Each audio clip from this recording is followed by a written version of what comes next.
maganda at mapagpalang umaga muli sa ating mga guys. Dito naman tayo muli sa ating channel para makapag-share sa inyo isang trouble ng Honda Civic 2007 model 1.8 LXi series. At ang kanyang trouble nito, mayroong airbag illumination fault doon sa kanyang dashboard.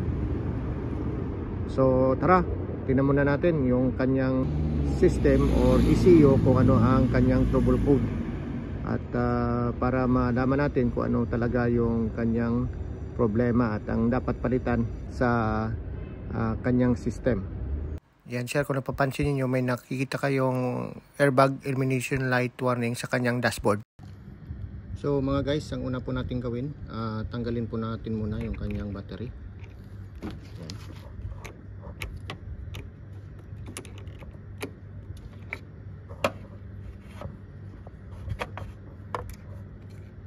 Yan.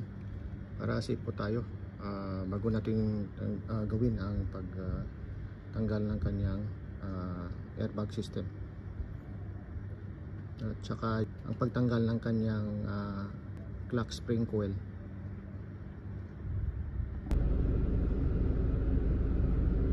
So guys, start na nating i-scan para malaman natin kung ano talaga yung naka-stored na fault code sa kanyang ECU.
Sir, meron po tayong isang fault, ang supplementary restraint system. So check natin. Open in the left front airbag first inflator. So ito po yung kanyang airbag first inflator. So open daw to. So itong dapat nating checkin kung ano ang problema nito, at palitan natin or checkin natin yung kanyang steering wheel crack spring coil. So tara, at samahan nyo ko kung paano tanggalin ito at servisan ito. Guys, natanggalan natin yung dalawang bolt sa kabilaan. So ang gagawin natin, dahan-dahan na natin iangat ito.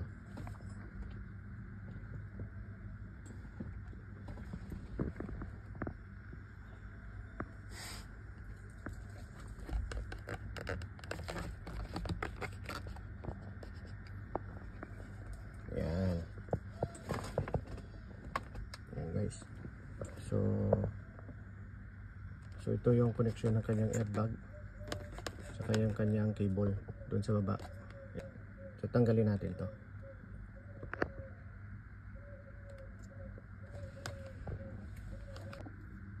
So pero bago yan guys, ito yung kanyang cable sa ground. So tanggalin natin yung cable sa ground.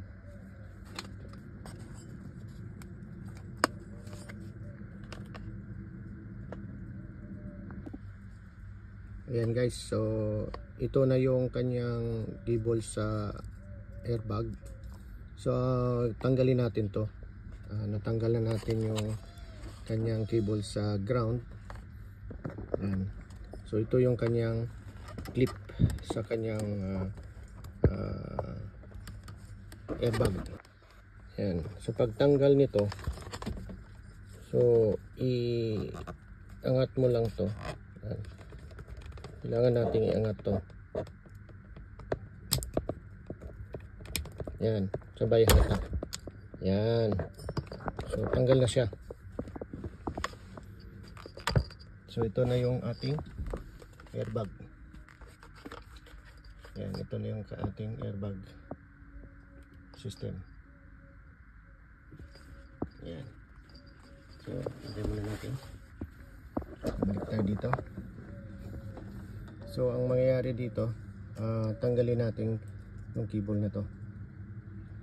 So guys, para matanggal to, so angat lang natin to. Ito. Yan. Yan, sabay hatak. Yan. Ito yung kanyang power sa airbag.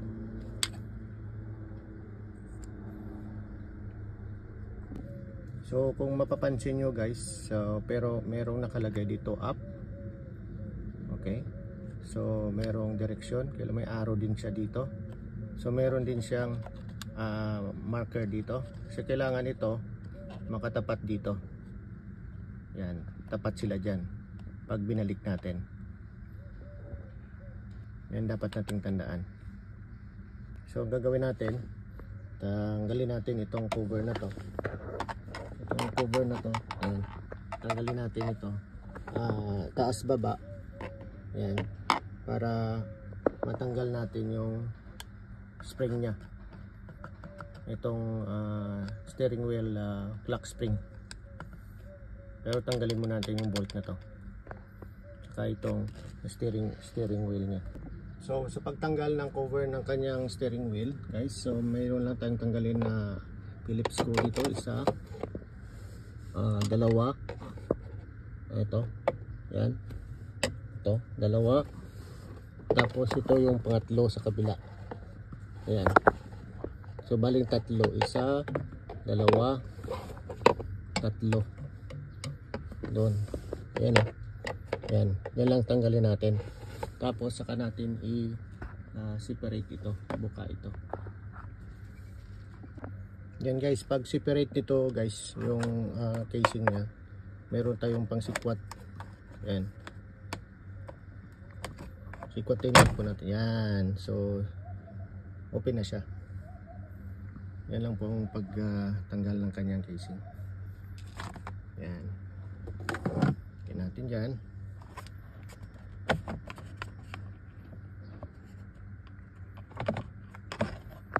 Yan lang po.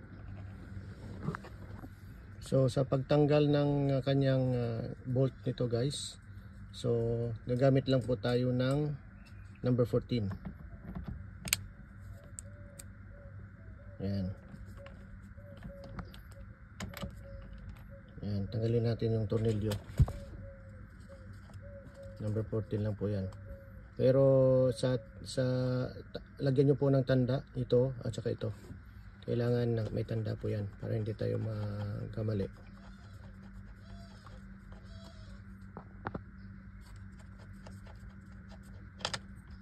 Yan, number 14.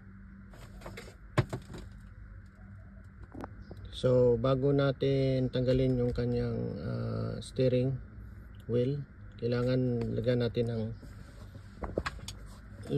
ng tanda. Ito yung steering shaft nya tsaka yung steering wheel nya, kailangan may tanda, hindi mag disalign yung kanyang alignment. Tsaka itong tanda na to at ito dapat nasa taas. Yan. So pwede na natin tanggalin yung ating steering wheel. Yan. So ito po yung kanyang clock spring. Yan. So kung napapansin nyo, meron siyang guide dyan. So ito yung kanyang ikot.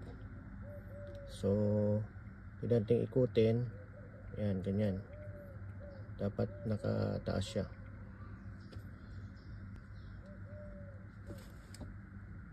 Tsaka meron po siyang sa steering wheel, meron po siyang butas dito. Ayan, dalawang butas. Ito tsaka ito. Dapat ito nakatugma ito. Ano?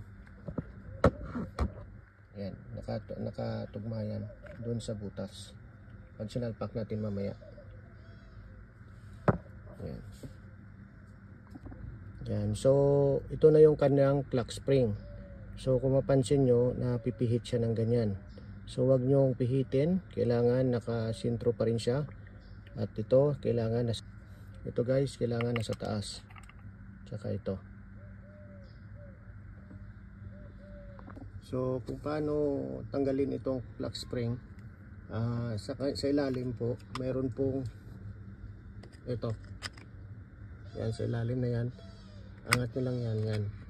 Yan. Yan. Tanggal na siya. Tapos sa taas niyan, meron siyang, yan po, meron siyang wire, harness. So, ang gawin natin, push lang to. Yan, push lang natin yan.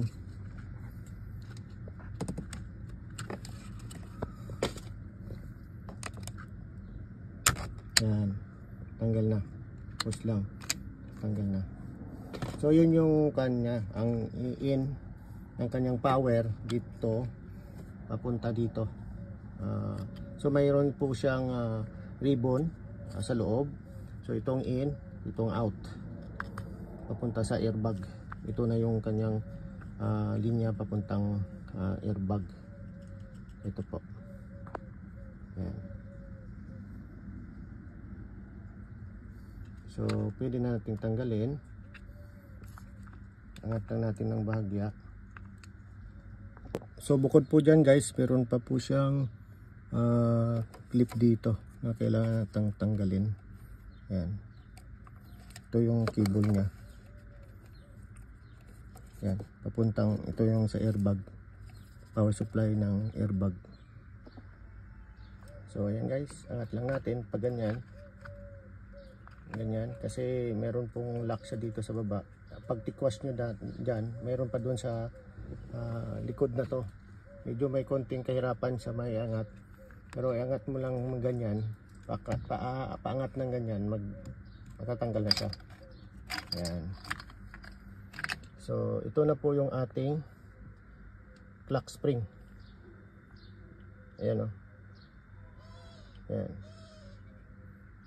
So ang problema nito, itong cable na to ng airbag, ito yung dalawang cable na yan, yung connection niya mula dito, in between sa loob may ano yan, may ribbon, spiral ribbon. So ito yung end nya, yan, ito yung end nya.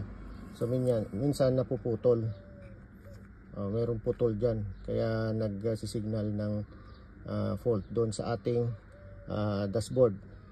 So ito na yun ang chichikin natin kung anong problema nito. So ayan sir, chichikin natin ngayon yung kanyang resistance sa airbag.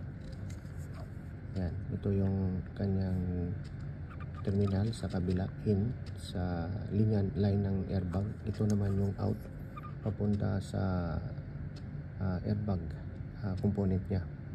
Ito yung in ng terminal harness niya, papunta sa airbag mismo. So chichikin natin yung kanyang wire sa ribbon spring kung mayroong putol or mahina ang resistance. So ngayon, ito yung kanyang bali dalawang wire po to na nandyan, yan, dalawang wire sa dalawa. Ito yung chichikin natin yung kanyang continuity in, ito yung out na papunta sa airbag, tapos yung isang wire ito. So unahin natin yung green, yun, itong green na color na to, itong wire na to. Chichikin natin kung may continuity siya.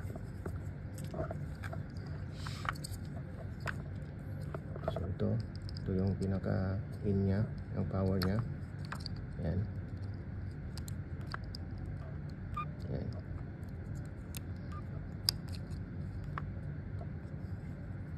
Tapos ito yung pinakadulo nya. So buo siya. Yan, merong 1.2 yung kanyang 1.1 sa kanyang resistance. Tapos lipat naman natin sir yung chichikin natin yung black color na wire kung mayroon siyang continuity. Yan. So itong black color wire, ito yung in nya. Yan. So chichikin natin yung continuity.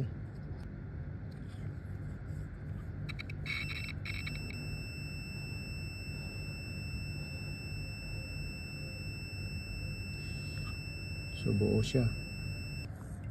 So ayan guys, so napatunayan natin na buo po yung kanyang wire sa airbag. So mga guys, pinalitan na rin po natin ang kanyang airbag inflator. So sinusubukan na po nating ikutin yung kanyang steering wheel. So wala po tayong nakikitang error sa kanyang panel. Yan po, napakalinaw po.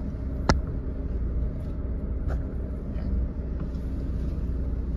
So ayan guys, so goods na po ang ating ginawa. So sir, sana nakapagbigay ako ng konting kalaman sa isang trouble ng ating sasakyan at okay na siya at functional na siya. Hanggang sa muli, bye bye, God bless.